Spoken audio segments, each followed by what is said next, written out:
Well, good evening, everybody, and welcome to our Sabre Open House. My name is Mr. Anderson, and have the wonderful opportunity and great privilege to teach construction as well as fabrication. But we're going to start out with one of the best programs in the school in Sherwood Park, maybe Edmonton, maybe all of Alberta. So what are we doing in construction? Well, construction technology will allow students to develop skills in construction techniques with a huge focus on safety, hands-on projects, and it will give them experience in woodworking, carpentry, and building construction. Although we spend a lot, that's like the short answer. The longer answer is we do a lot of fun things. What We have a heavy focus on, student involvement, and we have a lot of fun, but we do spend a lot of time talking about careers, exploring different types of careers in the construction industry. Although it's not just about students going into construction, we talk a lot about just general work skills, safety skills, whether they want to be work in the trades or whether they just want it to do it as a hobby. Students typically come in grade 10. We start in construction 10, and along with my help, students design and build their own projects. So it is a lot of fun, and with my help, they'll draw up a blueprint, we'll do a list, we will do a cost projection, and so that if later on they decide to keep on pursuing woodworking as a hobby, or whether they want to do it as a career, they have the skills that they can use to go and pick up all the things they need on their own. And so in a lot of ways, what we do is I allow students to explore, and really I'm more of I help facilitate their learning and show them all the little tips, tricks, things that we can do to save time, save money, and also keep having fun, I suppose. Did I say that construction's a lot of fun? Yes, I mentioned that once or twice. Anyway, we spend most of our time hands-on. We do spend some time going through some videos. We do have some conversations about safety just in general. We have a lot of conversations about career exploration. We have a lot of conversations about what employers will expect, whether they're working in construction or whether it's their first job working at a restaurant next week. And we do we do a little bit of that. Probably right now with our quarter system having 3-hour classes, we spend probably about 45 minutes to an hour doing that. Then the other 2 hours we spend most of the time in the shop building, and using those skills that we've learned in the classroom and putting them to hands-on use. We will learn how to measure, cut, shape, construct functional projects from various types of wood. But we'll also explore some of the other things that maybe we end up doing later on in life, such as building a deck, or how to plan and build a garage, these types of things, so that even if our students don't pursue a career in the trades, they can take those skills and use them in life. I know that I never planned on developing 2 basements, building 2 garages, 3 fences, and somehow I ended up there. And so we try and give them those practical skills. But at the same time, we also, it is a great class because, especially with this quarter system, 6 hours of core subjects is a little daunting sometimes. So it is a nice place for students to explore and look at some other options that they have out there and get to know themselves too. Is this something that they like? Students will have the opportunity to learn basic woodworking skills and create wooden objects that are functional, fun, and visually appealing. Woodworking might well be one of the most satisfying pastimes you will ever try. I actually love it is so much fun watching students take an idea that they come up with and put it on paper and see it come together. You'll see that these 2 students here, they completely designed these projects. There's a young man here, he actually had a really cool idea on how to paint it so it looks so rustic, and he actually taught me a couple things. And then on this young lady here designed and built like a sliding bookshelf that she was really proud of and had a lot of fun doing it. And so what students do is that they end up building, like I help them and we design and cost out the project. And with the school fees, I never really have a limit on how many they can build, or how big their project can be, but it does come down to, with the student fees, like how much we actually go through. They always have the opportunity, if they want to build more, or if they have time, I have other things that we can build for the school, or they can choose to build other projects. And I think there's one more slide here. Oh, there isn't. There is, I would really, and I think this will come up at a little bit on my last slide there, but if you go onto our website, the CTS department has created an amazing websites that you can get through the Sal Comp website. I guess that link's not going to work there, but if you go through the Sal Comp website and go into CTS, then you can enter into each of our individual websites, where I have a lot of great pictures of some more of the student work, and I can keep on adding to it. We do a little bit of customer service, depending on what it is, and although it has been a little difficult with COVID, obviously, but yeah, I would really like you to go and take a look there just to see some of the pictures. Pictures, it's so hard doing this virtually because normally I have students working and you get to see all the different projects and all the cool things that we do. So please do go and take a look at that website. And now, if anybody has any questions at all, I would be more than happy to answer any, and well, good questions. So please fire those off.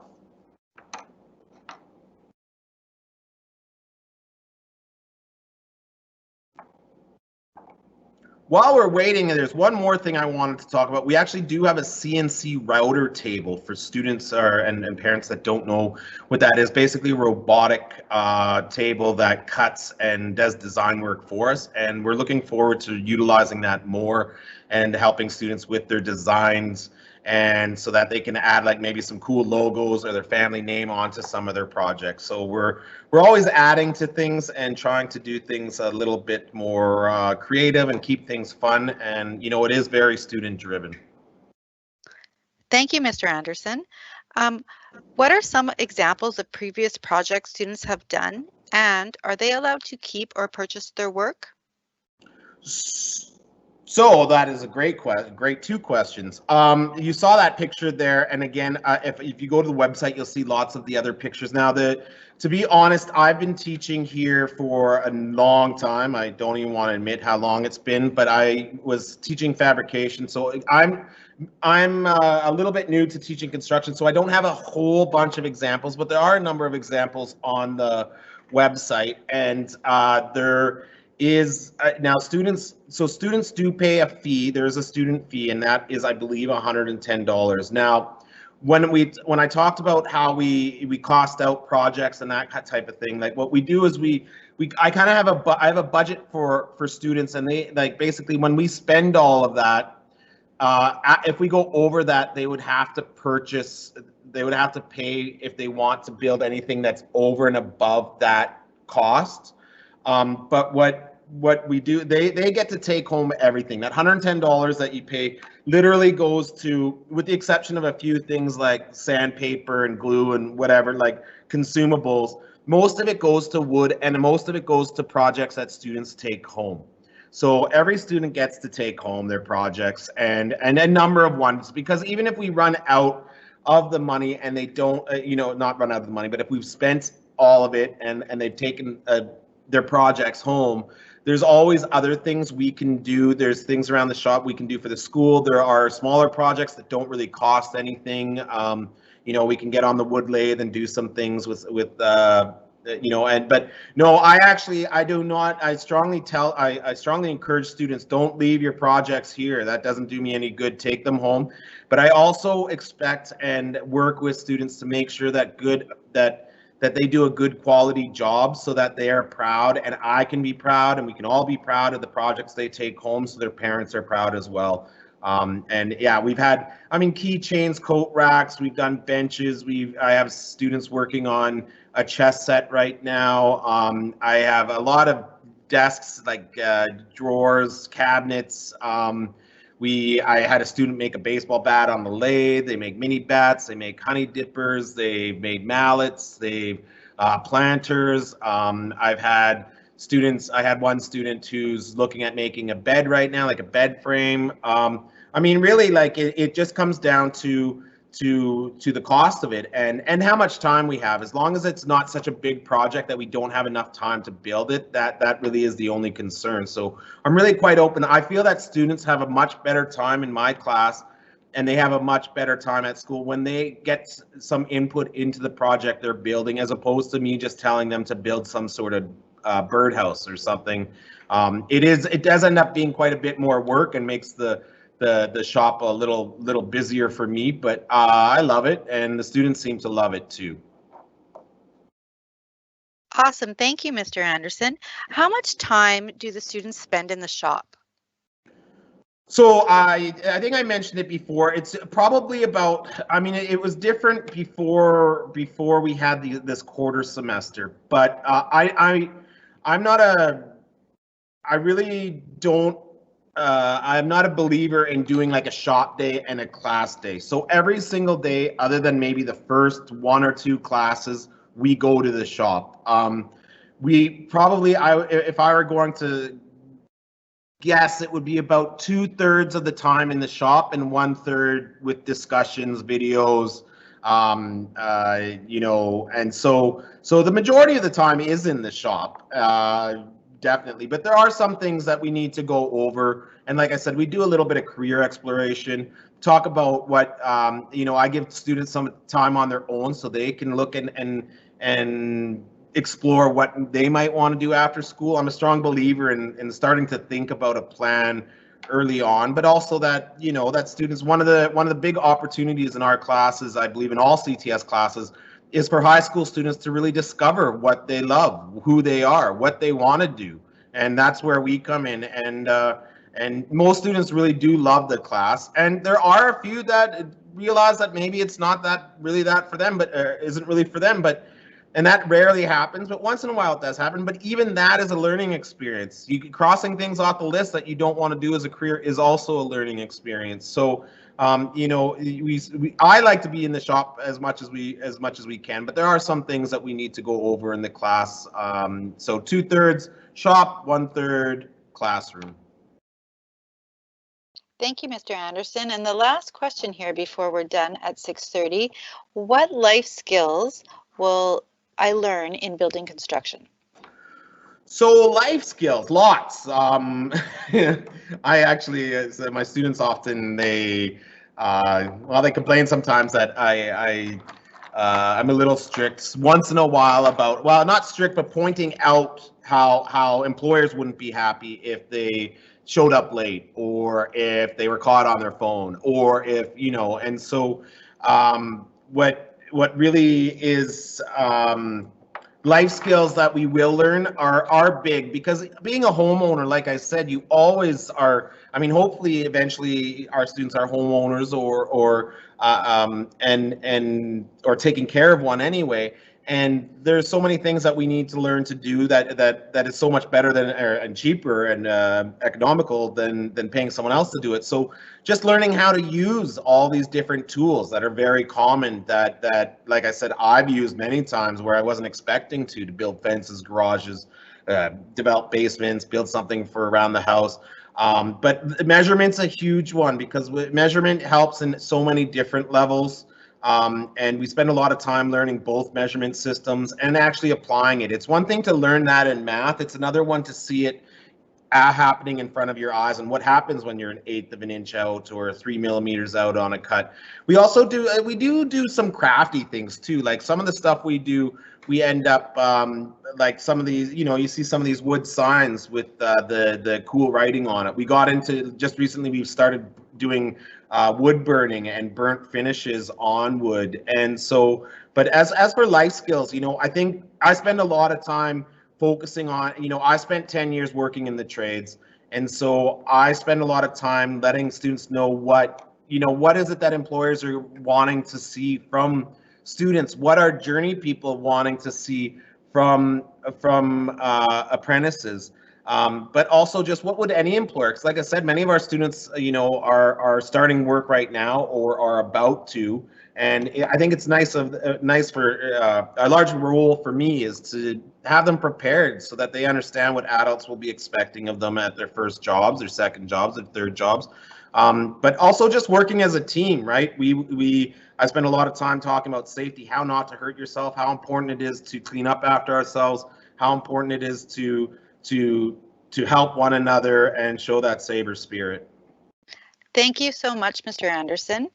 We're going to be moving on now to fabrication. If you have any more questions for Mr. Anderson, you can contact him at his email address, stephen.anderson@eips.ca.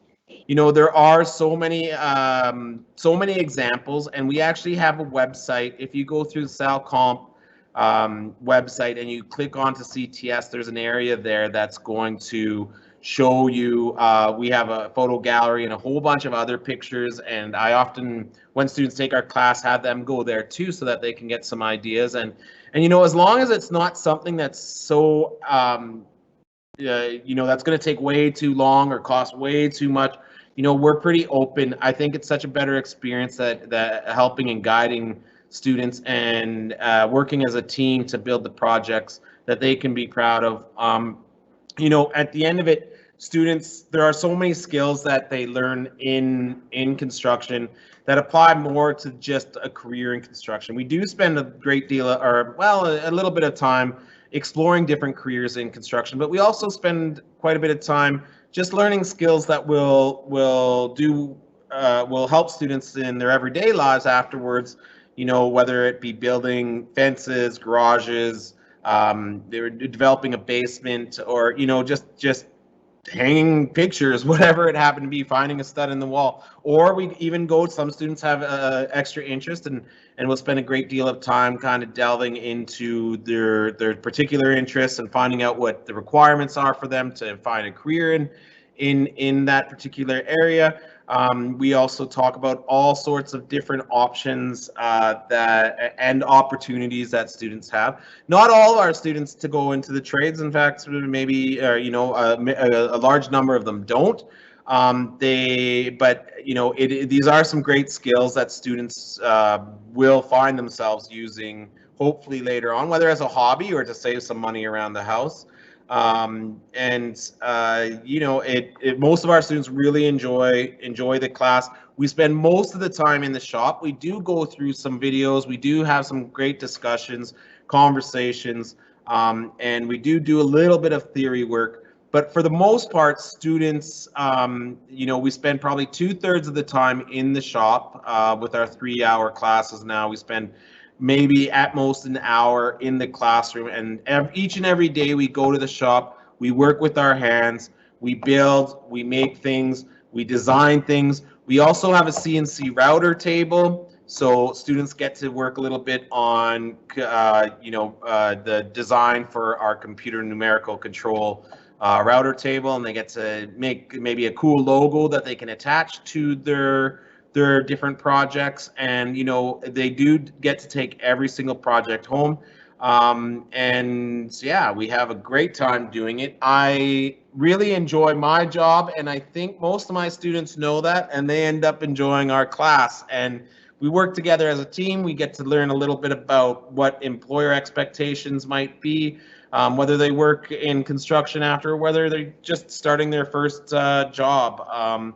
And it is a great opportunity at the start. I always have students that are in grade 10 and they're their first day and they're shy, and then within a few weeks we all know each other's names and we're having a great time. And it does become kind of a team environment, and we end up helping each other and for the most part have a lot of fun, but also learn some pretty neat skills at the same time too. And even one of the reasons I love the class is sometimes students are even teaching me, and we're learning things together and trying different things, because there's so many different possibilities out there when building and creating things. And I love the class, and I really look forward to having my next batch of students come and join us next year. And I will open it up now. If I left anything out or if you have any questions, please let me type them in there, and I will try my best to answer them.